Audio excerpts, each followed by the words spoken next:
Welcome to the Taking Shape podcast, a podcast focused on documenting the story of South Africa's surfboard shaping history and the hands that built it. Today, I'm stoked to have the Durban legend Matthew Spider Murphy on our show. Shaping his first board at the age of 16, he has gained global recognition as a top-tier surfboard shaper with over 80,000 surfboards under his belt, more than 20 world champion surfers riding his boards over the past 55 years of shaping surfboards. During our conversation, we touched on surfing, skateboarding, the principles of running a successful business, and what it was like for Spider to relearn to surf at the age of 72 after having a double bypass heart surgery. I really hope you enjoy these conversations as much as I did.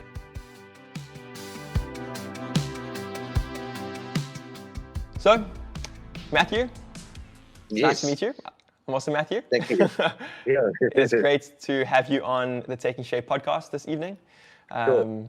Over a video call. It's great knowing that we can Yeah. phone each other from across the country and still do interviews and conversations. Nice. Excellent. Well, a great way to start this would be, firstly, who are you and what do you do? I would say when I walk out my door, even my own home, I like to be as cool as possible. I like to get on with everybody. I don't like any to have enemies. I try and cool it as much as I can. If there's a conflict, I'd rather work out how you can solve the conflict rather than have arguments, because it's unnecessary. And I'm so lucky here because I've got when I wake up in the morning, I've got a sea view. I live 7 minutes away from the beach, and my factory's a minute away from the beach. So surfing's such a big thing for me. So my day starts at 3 o'clock in the morning, and I'm going off track. I'll just carry on. So my day starts at 3 o'clock in the morning, and I prepare my food for the day, and my waters and fruit and stuff like that, as healthy as possible. And then from there, I just have a coffee and I watch YouTube. I learn from any person that sort of talks about something that catches my eye. And I like to listen to billionaires, because they've all started off finding school boring, and then they start businesses, and then what happens? The business fails. They find a mentor, and then from there they take off, and suddenly they're billionaires. And there's rules to what they do. So what I do is I learn from those rules, and it's a really, very interesting thing. It's probably one of the most amazing things that's ever helped me in my life. And it's a religious thing. I believe in Jesus and God, and there are rules. And 3 rules are so important. Is got to have a good attitude. So if you wake up in the morning, you have a bad attitude, get your attitude right. It's not a problem. Just get it right. Yeah. And then number 2 is, whatever you do, focus. So whatever you do, so you look at Mick Fanning, you look at how he focused on his surfing, and whatever you do, just focus. So if you're getting yourself ready, or you're driving, or you're making surfboards, or you're surfing, focus on it. So you just got to focus on everything you do. So you commit. You see people, make sure you greet them. Make sure that you don't come with a bad attitude. And then the last thing is honesty. Your honesty it's a critical thing. It's something that you got to, sometimes people influence you and they want you to do something, and you got to think about it and say, hang on, no, that's dishonest. I don't want to do that. And it goes like, you don't want to scandal about people. We're talking about critical things and honesty, and you'd rather, if somebody's doing something wrong, you'd rather talk to them about it rather than scandal to somebody about it. Sometimes, and it's critical, because sometimes you might have to talk to somebody to help you to handle a situation. By what road do you take? You've got to take a decision on which is the right road and which is the wrong road. So that's how critical those 3 rules are. And those are great rules to live by. Yeah, and I just find that you have to have a family balance. You got to I have my routine every day, and of course I have a lay day as well every now and again. And the people in our country too. I want to do as much as I can for our country. So coming back from my surgery and that, my skateboards are going to give people more work, more opportunities. So the skateboards are really doing well, and I'm getting orders from all around the world, and they're looking Amazing. so good. Yeah, they're looking so good. I mean, they're going to another levels. I'm not meaning to put anybody out. I don't, I learned on carvers, and I respect the brands, all those brands I do. But I also want to do what I want to do, and that's really, really helped me, just on little things I'm doing with the skateboards, because we do that every day. We make sure that we skate for like 10 minutes before we surf, and then we skateboard straight after we Cool. surf as well. So it makes and I also got in my factory, you can skateboard in the factory as well. You can go in and out of around all the trestles and stuff like that. So it's pretty cool, yeah. Yeah. And the Very amazing cool. thing is you're working those, when you come to exercise, you're working those exact muscles, and that's what makes a big difference. Yeah, and you feel the harder you skateboard, the stronger you get when you go surfing. Yeah, I agree. So there's a lot to focus on, in life, and I really, really, we try and do as much as we can for our town, as much as we can for our country, and we've learned from the past. You don't want to go back down that road. We want to make sure that. So I'm sitting at 76 now, and Wow. gee, I can't believe how I'm surfing. I thought, well, gee, at 76, you're going to be sitting back retiring, or you know what I mean. And it's not going like that. It's getting so much better, and I'm all this everything I've learned from surfing is coming in now, and so looking to the futures, I just can't wait. I don't know how people can get to this age and die off. You got electric cars, you've got self-driven cars, you got all your all your eco stuff, and it's exciting. It's just like wow, you just can't wait, and I just can't. And there's like all new CNC machines which are 5 axis I can't wait, Yeah. because I mean 5 axis is going to go around the whole board and cut the whole board out for you, drill all the leash plugs and all the fin systems, Crazy. and what a pleasure. Yeah, geez. And then Yeah. on top of that you got little spray robots coming out, and so It's gonna do all your work for you. yeah, so well then you can spend more time surfing, to Hey, you can that's true. That's set up true. everything. But obviously, you know, um, surfing time is important. So I find that those early surfs are so critical for me, and it makes me get that time in, and makes me get the time in my factory as well. So living so close to the beach, and living so close to and also surfing so close to my factory, I can't change a thing, eh? It's all good, yeah. And then another question that I'm asking all the guys I'm going to interview is just when you wake up in the morning and you make yourself a cup of coffee, how do you drink Mm. it? How do you make your cup of coffee in the So morning?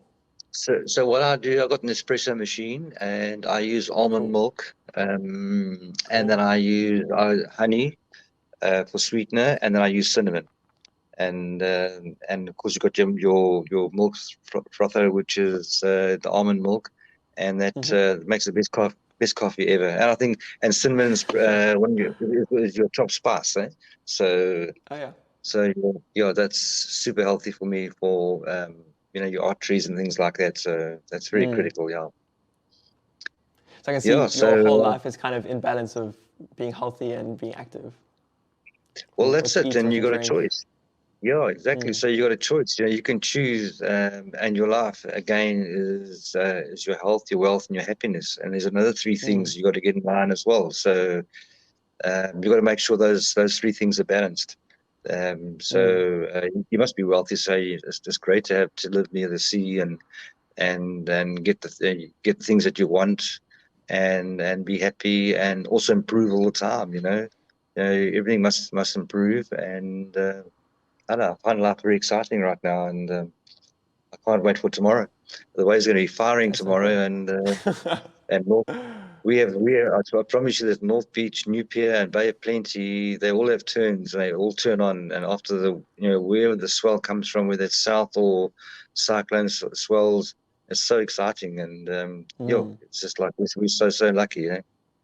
And and it's warm water, and I've been to Hawaii, Tahiti, and everywhere, but gee, Durban, we get such good waves, and the guys are so cool as well. And yeah, you get a few aggressive people, but hey, you get those aggressive people in all kinds of disciplines in Yeah, life. all over the world. So yeah, so when a person is a little bit uptight, a lot of times I see some guy sitting there and he's like a little bit moody, and I say, "How's it going? And what board are you riding? And have you had a wave yet?" "No, no, no." I say, "Oh, take the next wave. You have it."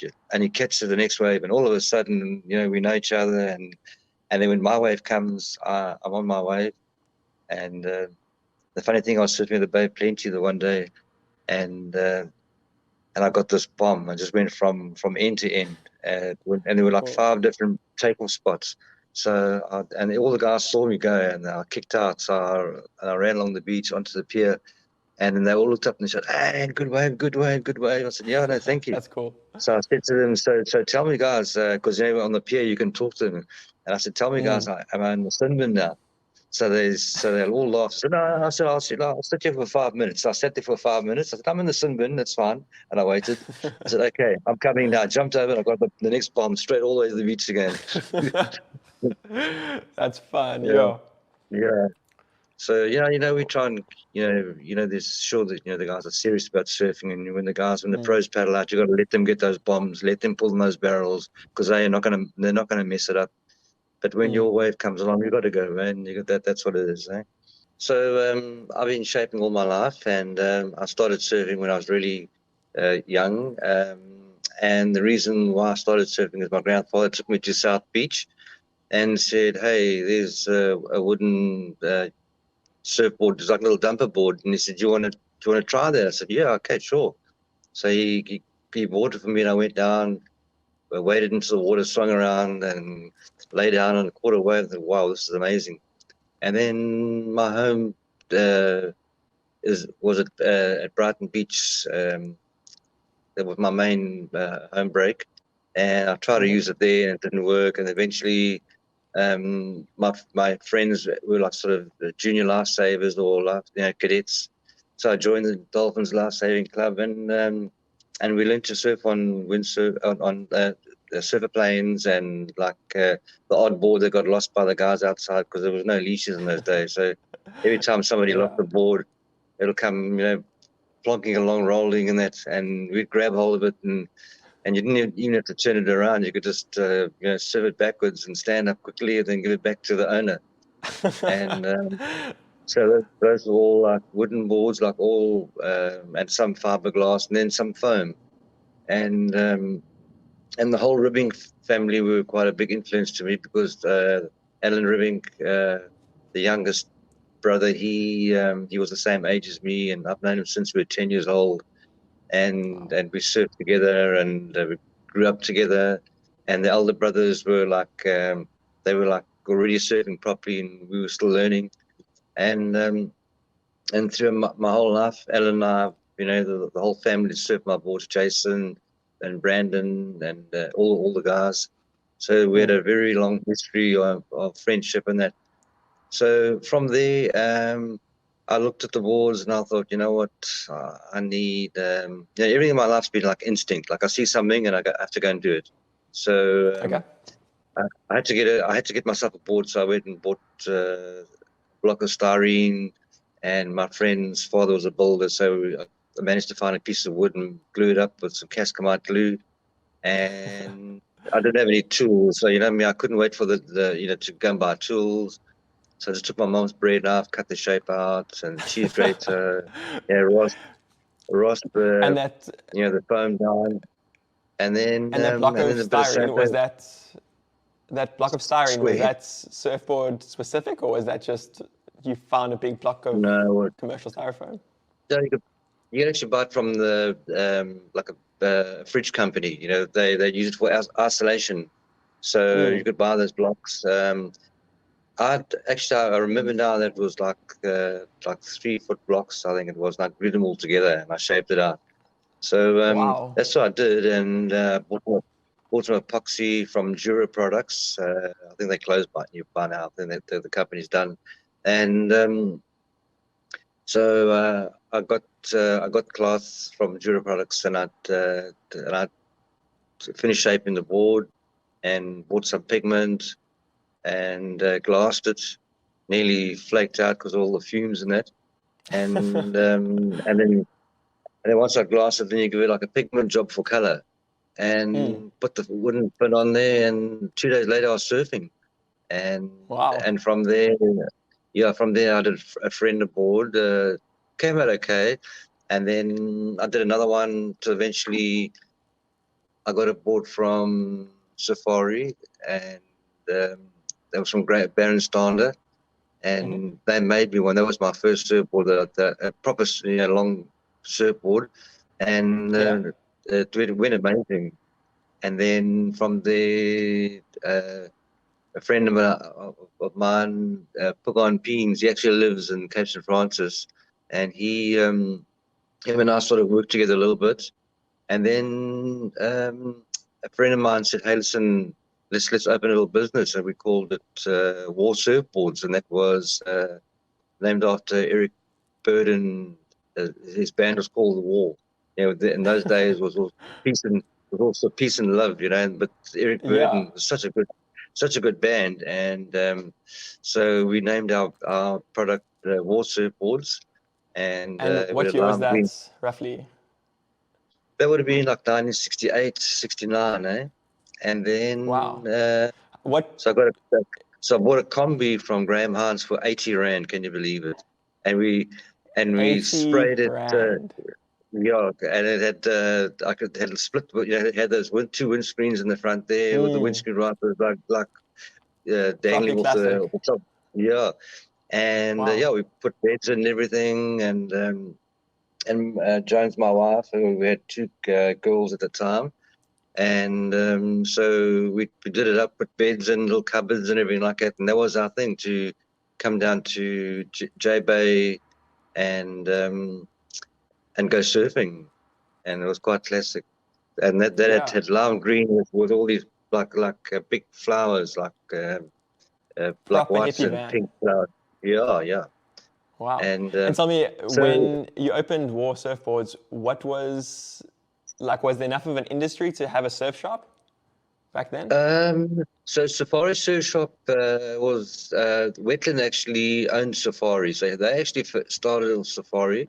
That's great. That was Max Wetland and Baron Stander, and Hmm. then Max bailed and opened up his own company called Wetland Surfboards, and Yeah.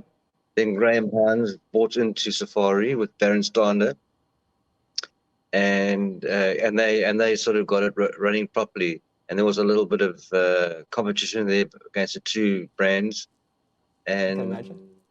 and and then eventually Max Wetland closed down, and Graham Hines, survived through this, the competition, and so he got Safari going properly, and then my friend sort of had enough of, 3 years, he had enough of war surfboards, and he wanted out. So Graham heard about that, and he invited me to join Safari, and then that's when I just started sort of the proper production. And Hmm. Safari was doing like sort of 3 boards a day. When I came there, we started doing 5, 6 boards a day, and Wow. then it grew. And then I had to then Sean Thompson and Mark Thompson, they were like Bill Groms, and they'd won the ECA. It was like ECA contest. It was Natal Trials, and ECA bought them boards each. So I had to make the boards, and that's what happened there. Sean rode them, and he loved them. And he said, "Wow, this is amazing." And then from there, things just took off, eh? And then you had the Bay of Plenty firing big barrels, Mm. and I saw it all happen there and then. It was like, um, we had these big swells coming through and peeling off at Bay of Plenty, and we had our one trials, and it was like 6 to 8 feet and barrels. And so Mark Thompson looked at this, and he actually turned and he pulled into the first one. And as he came out, he fell off. And Sean saw this, and how can his cousin be better than him? Sean, he just went in there and he pulled in. The He came competition of flying out. family. And then the competition was on, and it was like every day it was just like firing, and Sean was just like getting better and better and better the whole time.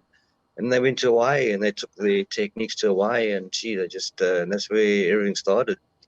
Mm. And even today, if you look at Sean Thompson's tube riding, you could just see this. His level was like still weaving in the barrel and making those like impossible sections that the guys are doing today. And it's Yeah. absolutely incredible. Now when you see the wave shut off, like you see Kelly Slater going on, and you look back at Sean's videos, and you see him doing the same thing. The same thing then. Then of course came Pipeline, and the whole story there was Actually, yeah, one of the questions I have for you is like when Sean won the world yeah, champs, yes. at what point of your career were you at there? Were you like a very professional shaper? Were you still quite young in it? And then how did So it feel when you heard that he won on one of your boards? yeah, so at that stage it was all like there's a lot of competition, and of course the guys are trying to protect their brands and things like that. So I didn't want to leak out anything. So everything from me was sort of self-taught, Okay. and which was a good thing. And then I went to the US, and I spent some time with a big company there, but they were mass producing, and we sort of swapped ideas. And then I came back, and of course that's how the production really got going. Mm. And yeah, from there we just How made many boards would you say that they were doing a day versus you? sure they had a big factory. I would say they probably were doing about maybe like 40, 50 a day. It was crazy. It was just like 40 or 50 surfboards a day? yeah, yeah, yeah. They're just killing it. So I said to the That's guy who, ridiculous. and I forget his name. His first name was Matthew, and he was just he was one of the power shapers who were like three or four of them over there. They were power shape, and I just said to him, well, why don't you guys just slow down a little bit and fine tune your boards better? Just like spend the time finishing off. And they said, no, no, no, this is the way we make surfboards. Yeah. Shame on the poor guy. He had a good family and everything like that, and he fell off the boat. He ended up doing drugs, and it's and the last I heard, he was sleeping in a car, so it is sad. That's So terrible. yeah, so it is, yeah. Drugs is such a bad thing, and I can give anybody advice that don't go down that road for God's sake, because it's just, it's for me, I saw a lot of it go on, Mm. and we lost a lot of good friends along the way, especially really hurting themselves, and Mm. and where they could have been really really successful, and they just couldn't continue. And so it's just a shame to lose people along the way like that. Yeah, because So you would have grown up through like the whole hippie generation when drugs becoming very exactly, popular and stuff like that. yes, Obviously, the yes, and surfing community and industry it became very, very popular yeah. for a stage. So I could, Yeah, so so you I must could have thank seen a my lot. wife.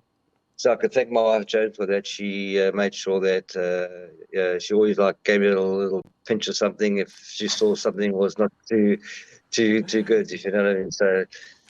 So we steered away from all that, and also we had a triangular contest that's going back to like 1967, and that was out at Sinkwazi. And so my friend said to me, "Listen, we belonged to Westwind Club at that time, and Addington, Bay of Plenty. Was it like a triangular contest?" So anyway, he said to me, "Listen, I'm going. Are you coming?" So I said, "Well, why don't we go the next day?" Because I just met Joan. So he says, "No, no. Well, I'm going." So he said, "I'm going, and if you're not coming, it's fine. I'm still going." So I said, "Okay, I'll come." So I went with him, and there was a bit of a party, and one of the guys, Anthony Hill, just came back from California, and he was like he was the top surfer at the time in South Africa. Mm. And yeah, he was doing drugs and all sorts, and my friend actually looked up to him, and it was sad because he just thought that Ant was the greatest. He was a really really good surfer, but he had this habit. And anyway,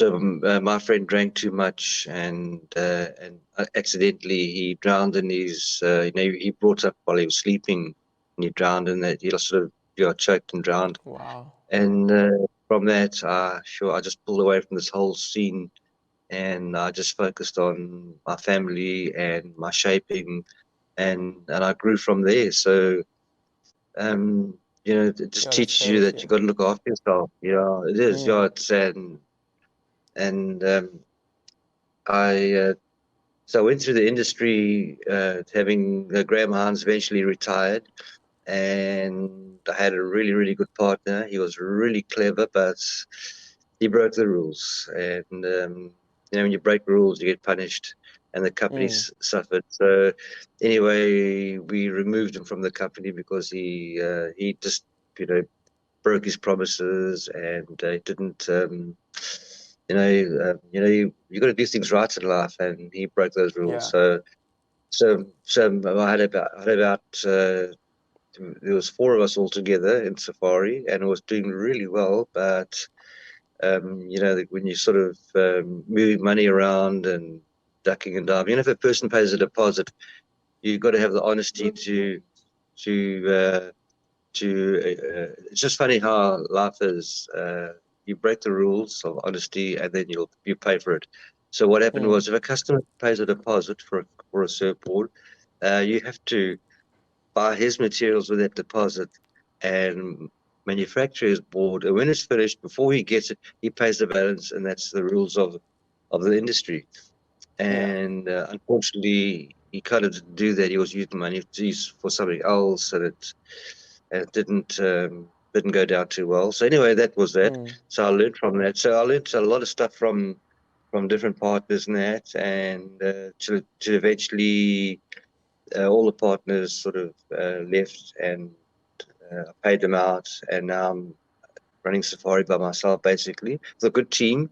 We, I've heard a lot about your team. we're They're very efficient and yeah, like very strong yeah. shapers. So, well, that's it. We make the best quality possible, and also skateboarding has been a big thing.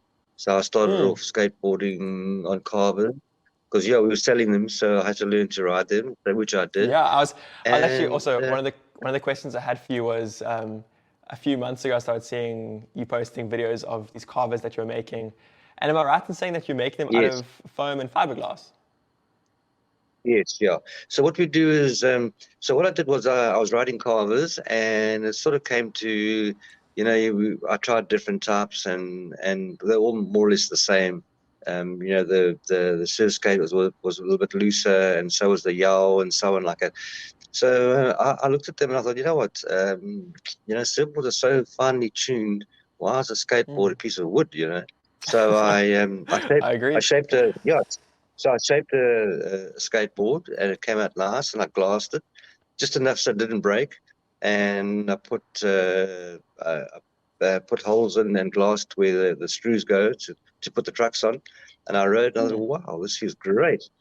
And so now I've been working on it so much that it's getting to a stage where it's really, helping my surfing. So what happened Interesting. with so what happened with all these partners I had? They gave me a lot of stress, and I'm a person I don't like to owe money, and if I do, I like to get out of it as quickly as possible, and I'd rather keep everything current. Where customer orders a board, he gives it a deposit, you buy your materials, and out of all that you pay your rent and all your lights and so on, so that you Yeah. keep the company running smoothly, and it can get like a wild horse, and you control that wild horse. Yeah. And that's my sort of rules that I run by. And so during the partner time, I got a lot of stress, and I didn't realize that I was surfing every day. Everything's good, eating healthy, um, living a clean lifestyle and that. And then I started, and North Beach was firing. I mean, geez, there was a bank coming off the pier there, and it was just like every day it was just running.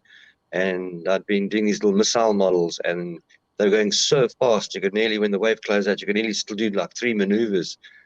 And Wow. yeah, it was amazing. Yeah.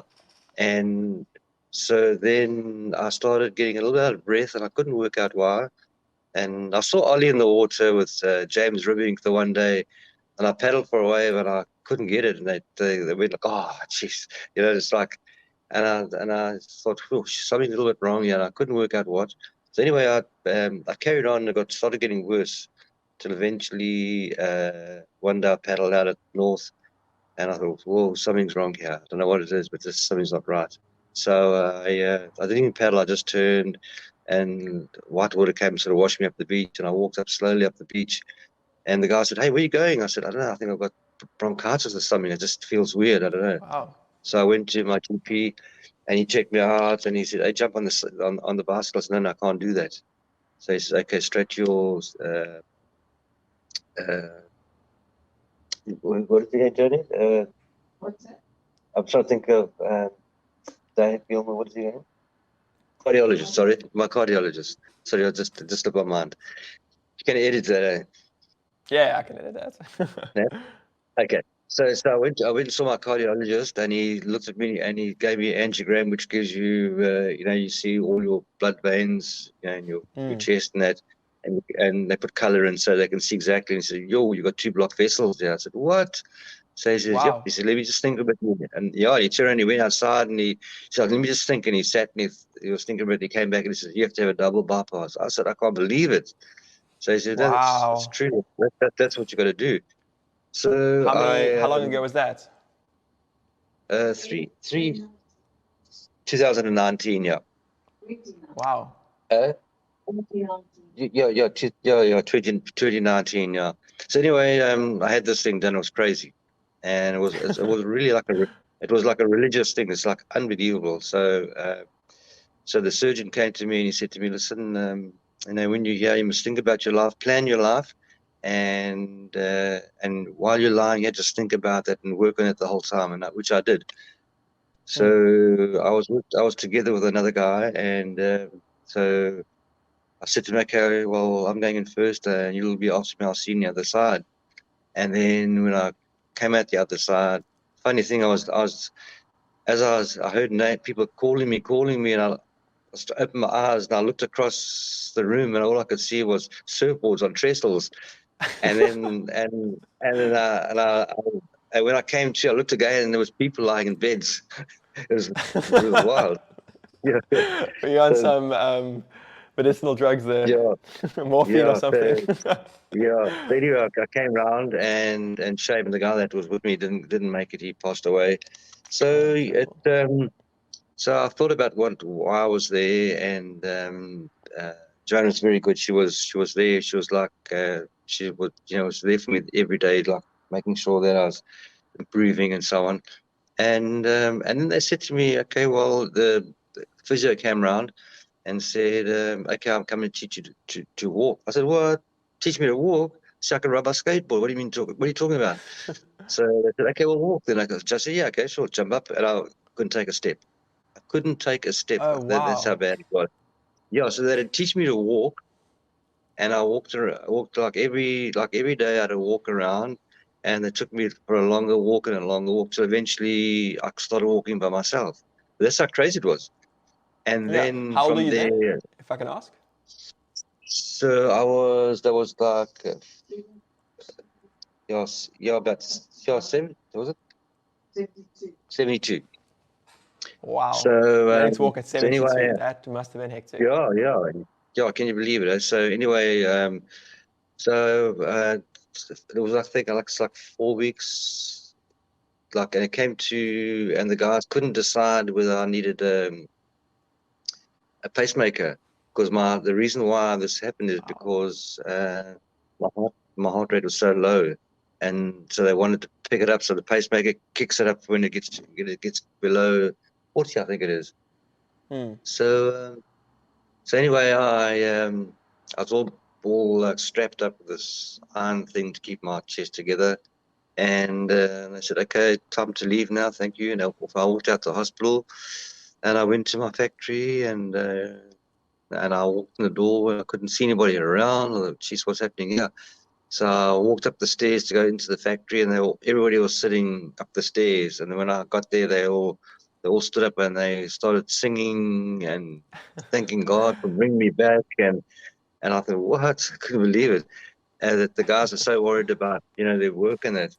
So, so I had to wait until I can try and do my first surf session. So I paddled out, and gee, I couldn't catch a wave. It was so bad.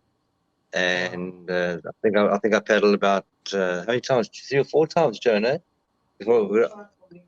Oh, for me days, yeah, and I couldn't lie down, stand up, couldn't do it. I didn't have the confidence, and it was just a message from my brain to my body to tell me what to do.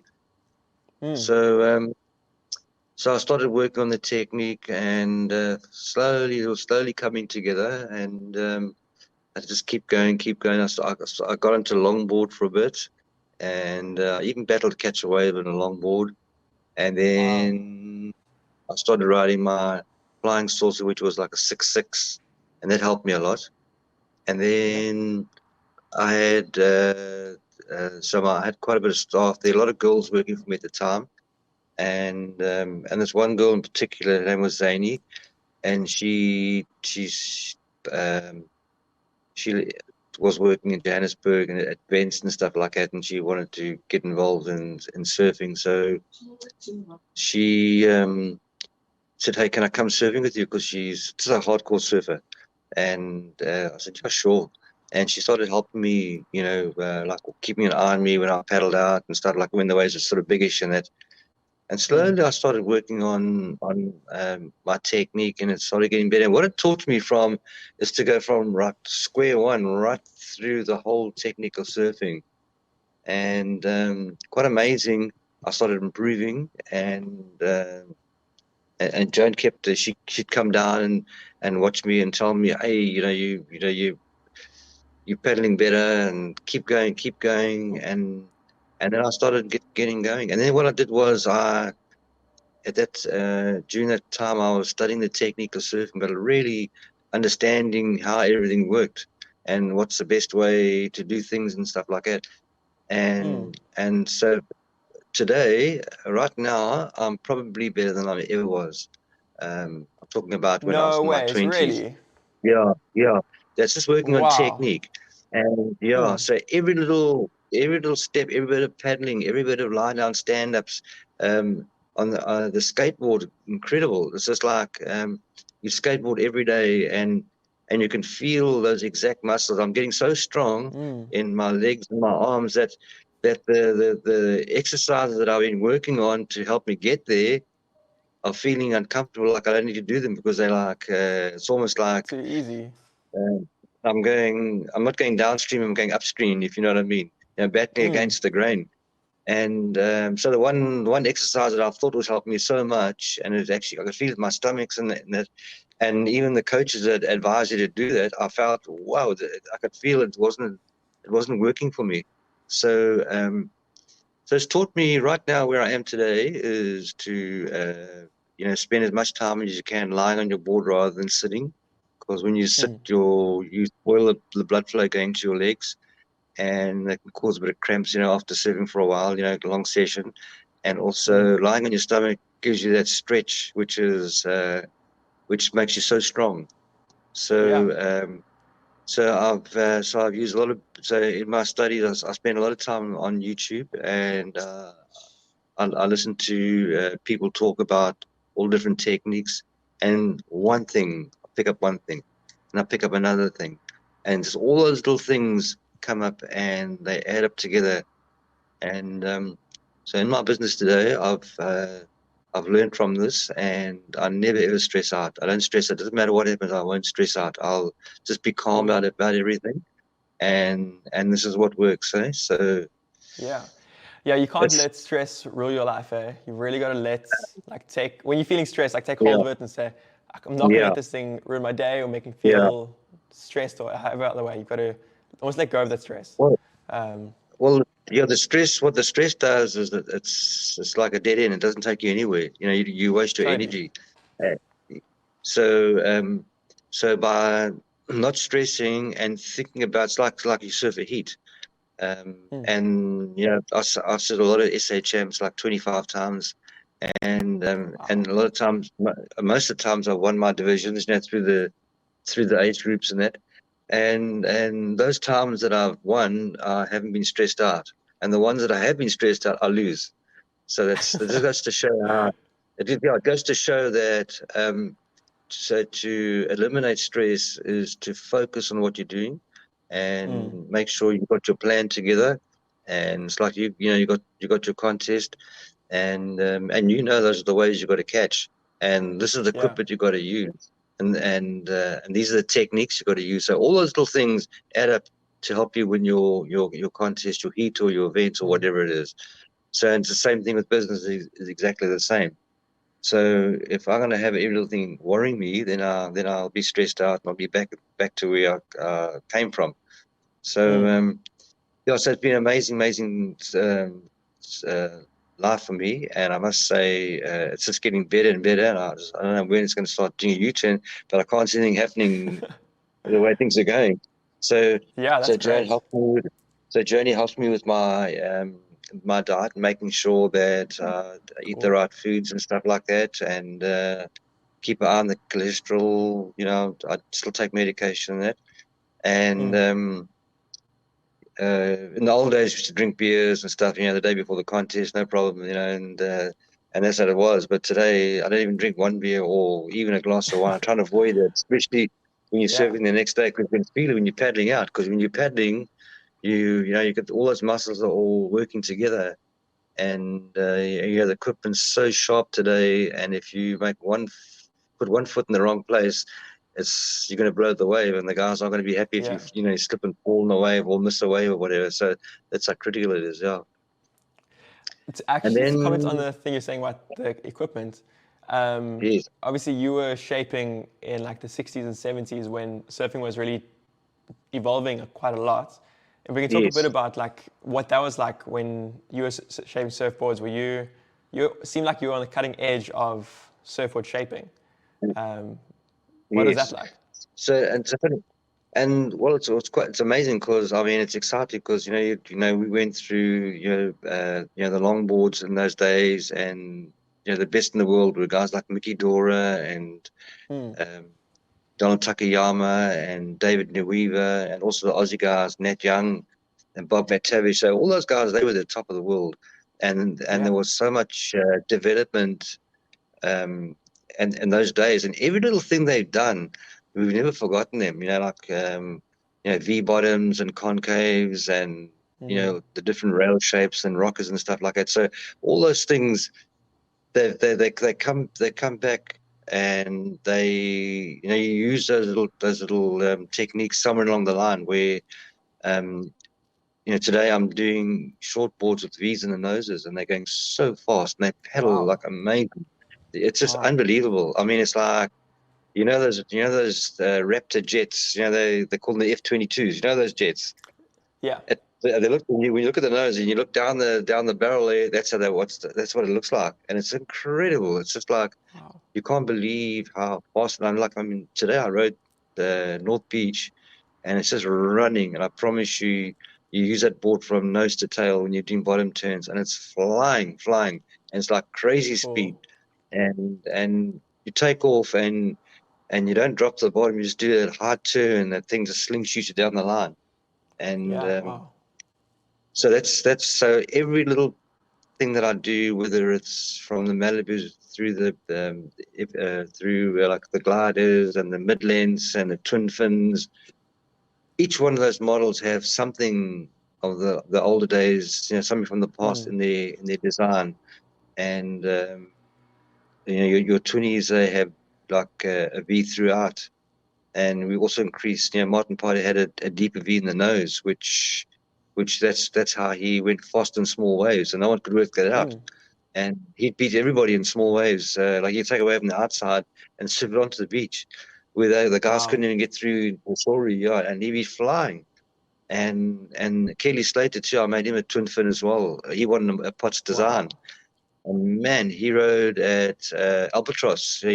He went down there, and I made him the sport, brought it down to him, and he was flying. I've never seen anybody ride a twin fin like that. And you want to see him in California. He took it home and there's videos of him like overtaking longboards and flying down the line, just going rail to rail to rail, and just doing maneuvers and doing every Yeah, kind of some maneuver you beautiful can think surfing. of.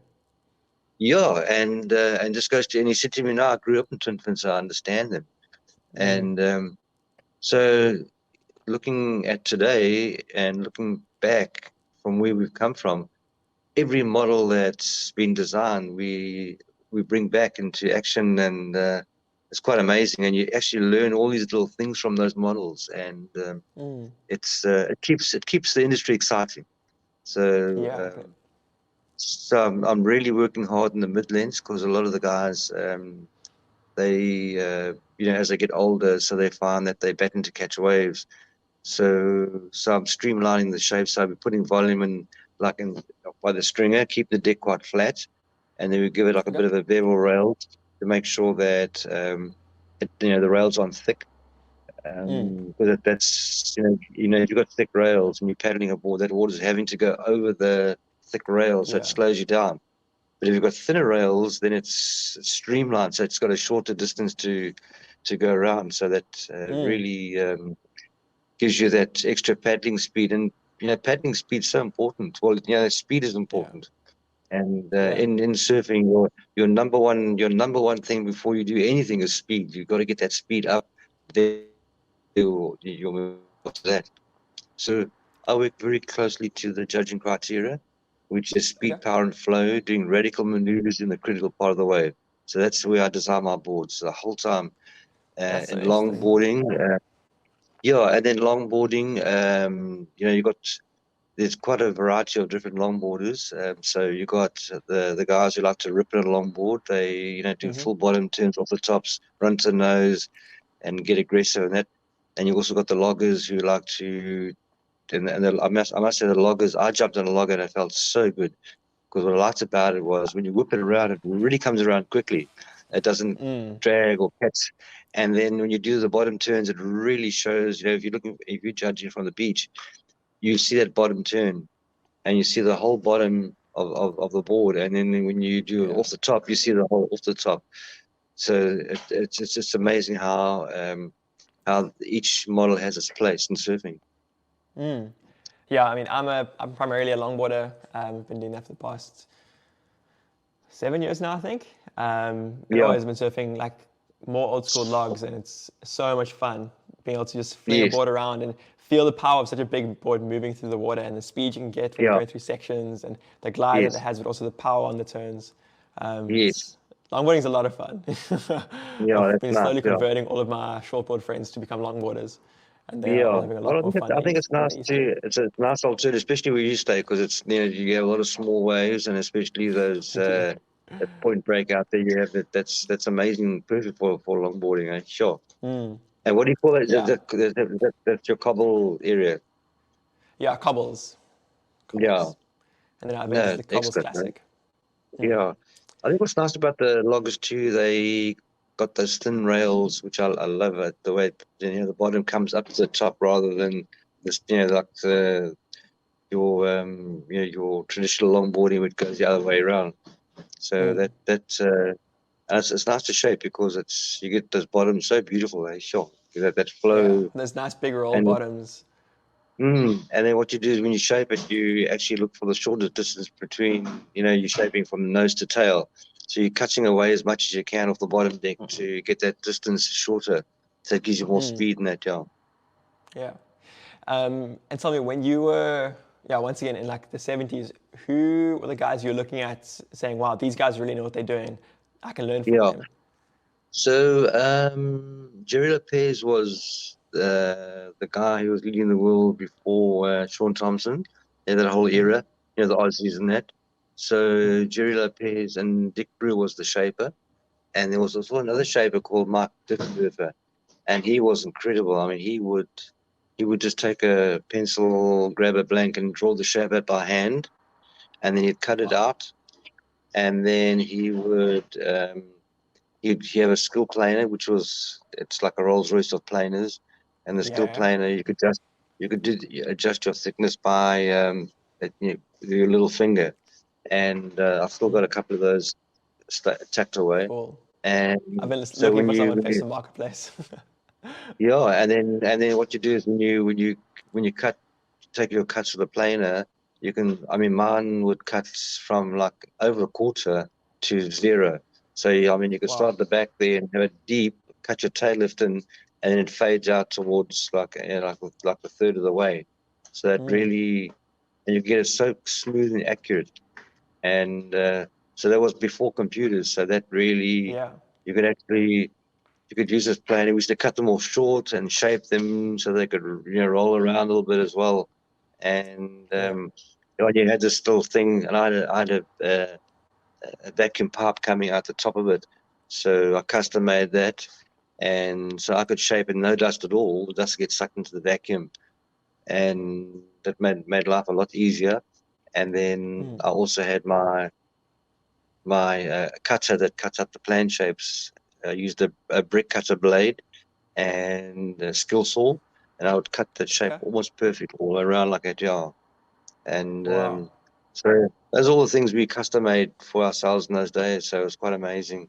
So you're always looking for tools that helped you Mm. shortcut that, the shaping and that. But today we're And using now CNC are machines you, yeah, I was going to ask, nowadays, are or you still hand shaping or are you using CNCs no, and, all CNCs, yeah. So it becomes boring when you're doing the same thing and you're hand shaping. It's so boring. Sometimes you don't want to. This is what you want, and you don't want to have to go back to the start and then get to where this is what you want. You want to so when you get this is what you want, you want to go from this is what you want to the next level. So the yeah. computer machine does that, Josh. So it gives you what you want, and now you take it to the next level, and you can Mm. go either way and stuff like that. So it's beautiful. I mean, the machines cut them so beautiful. It's just like magic, and uh, Yeah. and I just can't believe that you can have a computer machine that all those little measurements that you have on your system, and it's just automatically going there smooth and doing Mm. it far better than you could ever do it by hand. So that's amazing. Yeah. Yeah. Well, Matthew Spider Murphy, I really appreciate your time. It's really Cool. It cool was a hearing pleasure, Matt. about you. Nice. And Yes. yeah, just hearing about some stories. And it's cool how, yeah, just talking about business and life more than actually Mm, surfing necessarily. So that's quite cool to hear. yeah. Yeah. And I, Yeah, I just think the future's looking great, and it's going to get better all the time, and that's how we must all look at it. And in my I want to do exercise videos for the guys, also diets and stuff like that. Sometimes you can go down the wrong road. You go, hang on, this is a better option. So I try and mm, help the guys as we every time when I go surfing and stuff like that, just give everybody advice. And it's great to see everybody enjoying their surfing, and if they're battling with something, equipment or whatever, you help them out. And yeah, it's just you know, life doesn't get better than surfing. I can't see any other sport, getting better than that. I agree. I agree. Nice. Well, thank you so much. Enjoy Okay, your man. evening. Thanks for tuning in to this episode of the Taking Shape podcast. We hope you enjoyed it. Please rate and follow this show on whichever platform you listen to, and share it with a friend. If there's a particular shaper you would like us to feature, please let us know. Follow us on Instagram at Taking Shape Podcast for updates on upcoming episodes. Thanks for listening, and have a great rest of your day.